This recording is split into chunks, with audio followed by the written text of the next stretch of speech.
I'm Alana from Kids Read to Kids, and it's time to start Chapter 3 of one of my favorite books, Read All About It by Valerie Tripp. So let's get started. Chapter 3, It's Not Fair. Pounding the typewriter keys as hard as she could made Kit feel better. The good thing about writing was that she got to tell the whole story without anyone interrupting or contradicting her. Kit was pleased with her article when it was finished.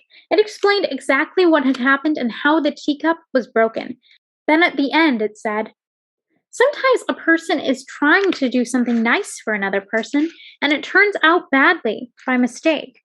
When something bad happens and it isn't anyone's fault, no one should be blamed. It's not fair."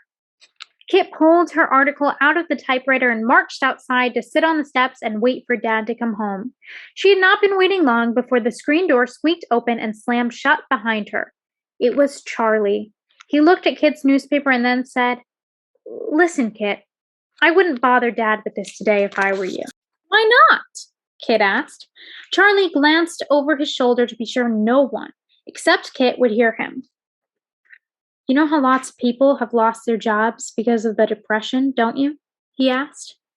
"Sure," said Kit, "like Mr. Howard." "Well," said Charlie, "yesterday Dad told Mother and me that he's closing down his car dealership and going out of business." "What?" said Kit. She was horrified. "But," she sputtered, "but why?" "Why do you think?" said Charlie. "Because nobody has money to buy a car anymore. They haven't for a long time now." "Well, how come Dad didn't say anything before this?" Kit asked. "He didn't want us to worry," said Charlie, "and he kept hoping things would get better if he just hung on. He didn't even fire any of his salesmen. He used his own savings to keep paying their salaries." "What's Dad going to do now?" asked Kit. "I don't know," said Charlie. "I guess he'll look for another job, though that's pretty hopeless these days." Kit was sure Charlie was wrong. "Anyone can see that Dad's smart and hardworking," she said. "Plenty of people will be glad to hire him." Charlie shrugged. "There just aren't any jobs to be had. Why do you think people are going away?" "Dad's not going to leave like Mr. Howard did," said Kit, struck by that terrible thought. Then she was struck by another terrible thought. "We're not going to lose our house like the Howards, are we?" "It'll be a struggle to keep it," said Charlie. "Dad told me that he and Mother don't own the house completely. They borrowed money from the bank to buy it, and they have to pay the bank back a little every month. It's called a mortgage. And if they don't have enough money to pay the mortgage, the bank can take the house back." "Well, the people at the bank won't just kick us out onto the street, will they?" asked Kit. "Yes," said Charlie. "That's exactly what they'll do. You've seen those pictures in the newspapers of whole families and all their belongings out on the street with nowhere to go. That is not going to happen to us," said Kit fiercely. "It's not." "I hope not," said Charlie. "Listen," said Kit.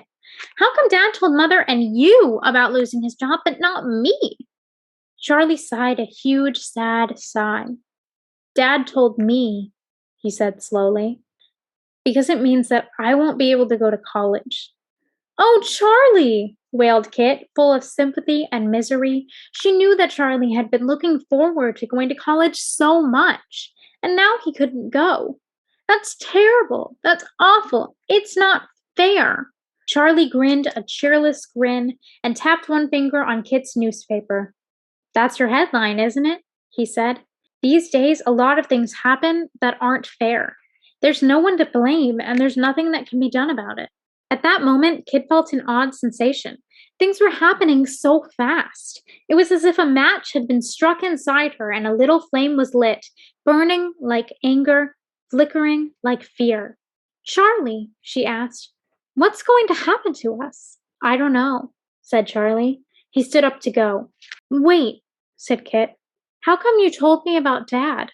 "I told you because you're part of this family," said Charlie. "And I figured you deserved to know." "Thanks, Charlie," said Kit. She was grateful to Charlie for treating her like a grown-up. "I'm glad you told me," she said, "even though I wish none of it were true."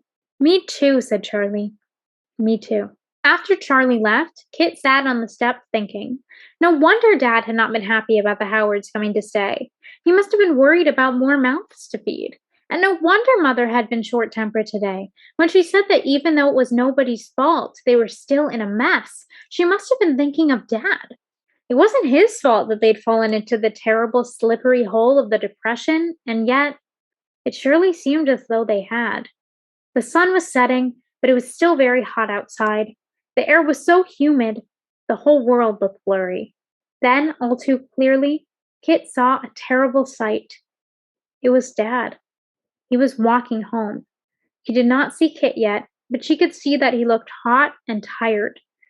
There was a discouraged droop to his shoulders that Kit had never seen before. It made Kit's heart twist with sorrow. For the tiniest second, she did not want to face Dad. She knew that when she did, she'd have to face the truth of all that Charlie had told her. The kid stood up and straightened her shoulders. Everything else in the world might change for Dad, but she wouldn't. Kit ran to Dad the way she had done every other night of her life when he came home. Dad caught her up and swung her around. When he put her down, Kit looked Dad straight in the eye. "Charlie told me," she said. "Is it true?" "Yes," he said. "It is." "Are we going to be all right?" Kit asked. "I don't know," said Dad. "I truly don't know." Kit threw her arms around Dad and hugged him hard. She crumpled up her newspaper in her fist behind Dad's back. Dad didn't need to read her newspaper. He knew all about things that were not fair. By the time Kit went downstairs to breakfast the next morning, Dad had already left.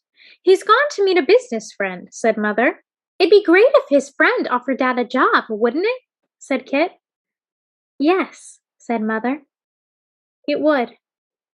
She smiled. But it wasn't one of her real smiles. Dad didn't get a job that day, or the day after that, or the day after that, though he certainly seemed to be trying. Every day he put on a good suit and rode the streetcar downtown. Every day he said he was going to have lunch with a friend or a business acquaintance. Every day Kit hoped he'd come home with the good news of a new job. But every afternoon, Dad came home tired and discouraged. All the bad news in the newspaper seemed to be about Kit's own life now. One afternoon, after a week had passed, Kit and Mother were on the back porch shelling peas when a huge black car pulled up in the driveway. "Oh no," sighed Mother. "It's Uncle Hendrik." She took off her apron and handed it and the peas to Kit. "Quick," she said. "Take these into the kitchen. And Kit, dear, while you're in there, pour some iced tea and bring it to the terrace." Mother smoothed her hair, adjusted her smile, and walked gracefully towards the car. Kit was glad to escape inside. Uncle Hendrik was her mother's uncle and the oldest relative Mother had left. He was tall and gray, and he lived in a tall gray house near downtown Cincinnati.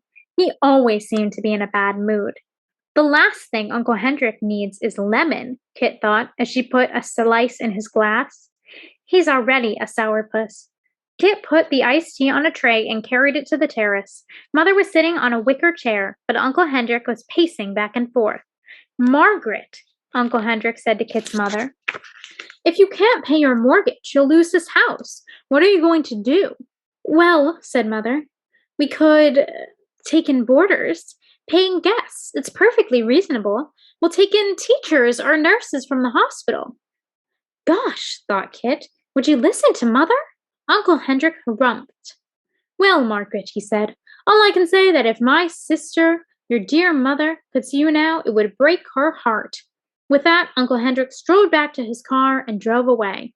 Kit ventured out onto the terrace. "Are we really going to take in boarders?" she asked Mother. Mother smiled, and this time it was one of her real smiles that made Kit feel like smiling too. "I surprised myself by saying that," said Mother. "I'm afraid I just wanted to shock Uncle Hendrik, but I rather like the idea." Mother laughed. "Yes," she said, "I like the idea a lot." It was a brainstorm. "What's Dad going to say?" asked Kit. "That," said Mother, "is a good question." Kit was not at all sure that she liked Mother's brainstorm. She wasn't crazy about the idea of strangers living in their house, especially considering the way Sterling had turned out. Kit could tell that Dad didn't like the idea either. Mother had presented the idea to him in private, of course, before she spoke about it again at dinner that evening. Mrs. Howard was serving Sterling his dinner up in their room, so only the family was at the table. "We have plenty of room," said Mother. "We should put it to use." "I don't think it's necessary," said Dad. "I'm making every effort to find a job. Meanwhile, this will be a good way for us to earn some money," said Mother. Dad sighed. "I hate the idea of you waiting on other people, especially in our own home." "We'll all chip in to help," answered Mother, in a way that made it clear that the question of taking in boarders was settled. Kit wasn't surprised. There was never any way to stop Mother when she'd made up her mind. "But where will the boarders stay?" asked Kit.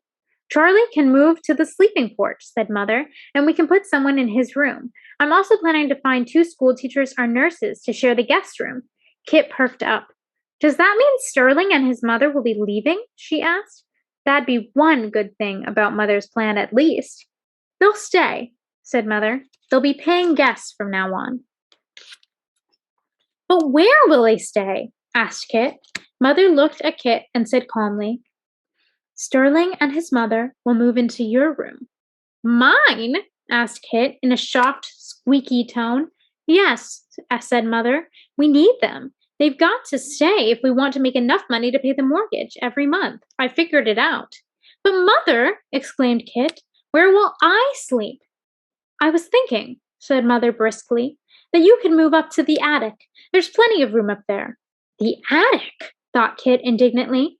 She was being exiled to the hot, stuffy attic so that Sniffle-Nose Sterling could move into her room with his hankies and his meals on trays and his Vicks Vapo Rub. Oh!